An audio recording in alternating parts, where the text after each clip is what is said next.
Welcome to Solar Age, the podcast that shines a light on the path to a brighter, more sustainable future. Join us as we explore the transformative power of technology in creating a Solarpunk world. Welcome back to Solar Age, everyone. Today, we're diving into a book that's had a huge impact on how we think about our planet. Silent Spring by Rachel Carson. We're going to see how this one book helped spark the environmental movement and why it's still so relevant for us solarpunks today. You know, it's amazing how Silent Spring is still so powerful all these years later. It's not just a science book. It's like a story that really makes you think about our connection to nature. All right, so let's go back in time for a second. It's the mid-20th century, right after World War II, and there's this feeling of optimism and progress, especially with technology. And the chemical industry was booming. New pesticides like DDT were being hailed as miracle solutions to get rid of pests and diseases. I mean, they even dusted soldiers with DDT during the war to kill lice. People thought it was completely safe. Right, and that's where Rachel Carson comes in. She was a marine biologist, already known for her writing about the ocean. But she started to get really concerned about how much we were using these chemicals, especially DDT, without knowing the long-term effects. So she wasn't just against all pesticides. She was more like, hold on, let's figure out what we're actually doing here. Exactly. Yeah. She did tons of research, read scientific reports, talked to experts, and she documented all the bad things that were happening because of these pesticides. She had the receipts. Yeah. And you know what's interesting? She wasn't totally against using pesticides. She was more about being careful, studying them more, and finding other solutions that worked with nature instead of against it. Which is like the whole idea of solarpunk, right? Totally. It's about finding that balance, Yeah. using technology, but in a responsible way that doesn't harm the environment. So let's talk about those harmful effects she documented, because this is where it gets pretty serious. One of the biggest things she talked about was bioaccumulation. Basically, how these chemicals like DDT start out in small amounts in the environment, but then they build up as they move up the food chain from insects to fish to birds. The concentration gets higher and higher. And that's not good. Not good at all. Carson described how birds were dying because they were eating worms that had been exposed to DDT. It was messing up their organs and making them sick. Wow. It's crazy to think how even small amounts of these chemicals can have such a big impact on the whole ecosystem. It really shows how connected everything is. And she also talked about how bird populations were declining all over the US. Even the bald eagle, our national symbol, was almost wiped out because DDT made their eggshells so weak they couldn't survive.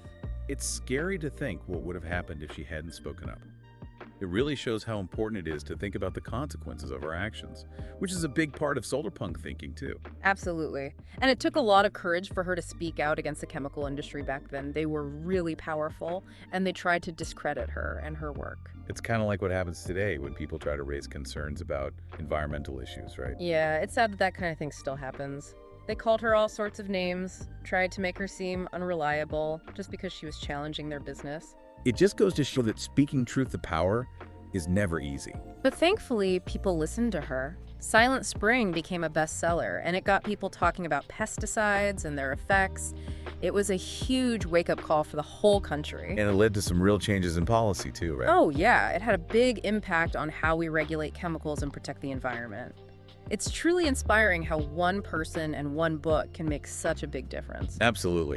It gives me hope that we can do the same for the challenges we're facing today. Me too.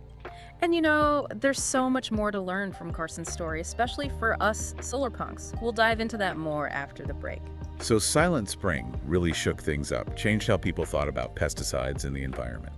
It definitely did. It got people thinking about the bigger picture, you know, like how technology can have unintended consequences. That's a big part of what solarpunk is all about. Using tech responsibly and in harmony with nature. Right. And Carson wasn't just pointing fingers. She was also offering solutions, ways to deal with pests without harming the environment. Yeah, she talked a lot about working with nature instead of against it. And that's where this idea of integrated pest management, or IPM, comes in. IPM. That sounds kind of complicated. What exactly is that? It's basically about finding ways to manage pests without relying solely on harsh chemicals. Like, let's say you're a farmer dealing with aphids. Instead of just spraying everything with pesticides, you could try planting different crops that naturally repel aphids. Or you could introduce ladybugs, which love to eat aphids, nature's own pest control. So it's like using nature's own tools to our advantage. Exactly. IPM is all about understanding the ecosystem and finding ways to disrupt the pest's life cycle without causing more harm. You could adjust planting times, use physical barriers, even introduce sterile insects to mess with their breeding. It sounds way more holistic than just dousing everything in chemicals. It is. And if you really need to use pesticides, IPM says to choose the least toxic option, use the smallest amount possible, and time it strategically to minimize the damage. So it's about finding that balance again, being effective but also sustainable. That's the Solarpunk way. And it's pretty cool that IPM is becoming more popular in agriculture today. It's a win-win for people and the planet. Yeah, it's encouraging to see how these ideas that Carson was talking about back then are now becoming more mainstream. It shows we're moving in the right direction, but there's still a lot of work to do, especially with climate change, which is a huge challenge we face today. It's like the ultimate unintended consequence, Oh, right? exactly. We need to start thinking more systemically about the long-term impacts of our choices. Solarpunk is all about finding solutions that get to the root of the problem. So it's not just about switching to renewable energy, it's about rethinking our entire relationship with the environment. Exactly. It's about moving away from the idea that we can dominate and control nature, and instead realizing that we're a part of it. That's a pretty big shift in thinking. So how do we even start to make that happen? It can feel kind of overwhelming. That's where Carson's story is so important. It shows that one person really can make a difference. Even small actions can have a ripple effect. Like, what kind of actions are you talking about? Well, first of all, we need to educate ourselves, read Silent Spring for sure, but also learn from other environmental thinkers and activists. Your knowledge is power. Totally. And we can make conscious choices in our daily lives. Choosing organic food, reducing our consumption, supporting businesses that are eco-friendly, ditching single-use plastics, all those little things add up. It's about voting with our dollars, right? Exactly. And don't forget about collective action. Get involved in local groups, join environmental organizations, talk to your elected officials. There's strength in numbers. Finding your tribe, people who are passionate about the same thing. Exactly. And most importantly, don't lose hope. Carson faced a lot of opposition, but she never gave up on her vision for a better world. That's really inspiring. What are some things that give you hope for a Solarpunk future? Well, the growth of renewable energy is definitely encouraging. Solar, wind, geothermal, these clean energy sources are becoming more affordable and accessible all the time. It feels like we're finally starting to move away from fossil fuels, which is huge. It is. And it's not just big companies doing it. It's regular people putting solar panels on their roofs and becoming more self-sufficient. It's about taking control of our energy production, which is a very Solarpunk idea. Definitely. And there's also a growing awareness of sustainable living. People are starting to understand the impact their choices have on the planet. Like a shift in consciousness is happening. Right? Exactly. It's about moving away from consumerism and embracing a simpler, more mindful way of life, finding joy in connecting with nature and building community, all those Solarpunk values. I love that, finding joy in the simple things. It's a reminder that sustainability doesn't have to be about sacrifice. It can be about creating a world where we can all thrive. Exactly. Solarpunk is all about finding that balance, living in harmony with nature, using technology for good, and creating a just and equitable world for everyone. So we've talked about the challenges and the solutions and the importance of individual action. What's the one thing you want our listeners to take away from Rachel Carson's story? That we have a choice. We can choose to continue down the path of destruction, or we can choose a different path, a path that leads to a brighter, more sustainable future. And that choice starts with each of us. All right, Solar Age listeners, welcome back for the final part of our Silent Spring Deep Dive. We've talked about the problems, the solutions, the Solarpunk vision, but now I want to focus on what we can learn from Rachel Carson herself, from her fight to protect the planet. Her story is really inspiring, you know. She showed us that one person can actually make a difference. She wasn't a politician or anything, just a scientist and writer who spoke truth to power.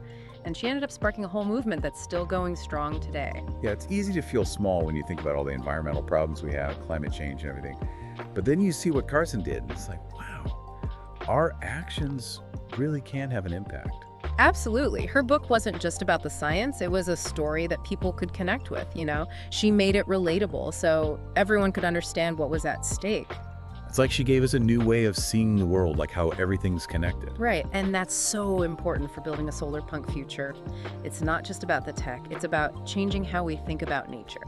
So what are some lessons we can learn from Carson as we work towards that future? Well, first of all, she showed us the power of speaking up even when it's hard. She went up against the chemical industry even though they were super powerful. That takes guts to stand up for what's right, even when it's risky. It does, but it's so important. And she also showed us the importance of backing up our arguments with facts. She did her research. She had the evidence to show how harmful those pesticides were. That's something we all need to do today, right? Especially with all the misinformation out there. For sure. We got to be critical thinkers, check our sources, and make sure we're basing our actions on solid evidence. Another thing I learned from her story is the importance of never giving up. Oh yeah, she faced so many setbacks, but she just kept going, kept researching, kept writing, kept speaking out. It reminds me that change doesn't happen overnight. You got to be persistent. Totally. And you know, she wasn't alone in her fight. Her work inspired a ton of people to join the environmental movement. It's like she sparked a chain reaction, and that movement is still growing today. It is. So we can all be inspired by Carson's courage, her persistence, her dedication to truth. Let's take up the torch and keep working towards a better future. Because the future is in our hands, right? We can all make choices that contribute to a brighter, more solar punk world. Exactly. Every action, no matter how small, can make a difference. And who knows, maybe you'll inspire others to take action too. Just like Rachel Carson inspired us all these years later. Thanks for joining us for this deep dive into Silent Spring, Solar Aids listeners. Remember, the power to create change is within each of us. See you next time. If you enjoyed this episode of The Solar Age, don't forget to like, subscribe, and hit the bell button so you won't miss any future episodes. We'd love to hear your thoughts. Drop a comment below about what resonated with you or share any ideas you'd like us to explore in upcoming episodes. Let's keep the conversation about a brighter future going.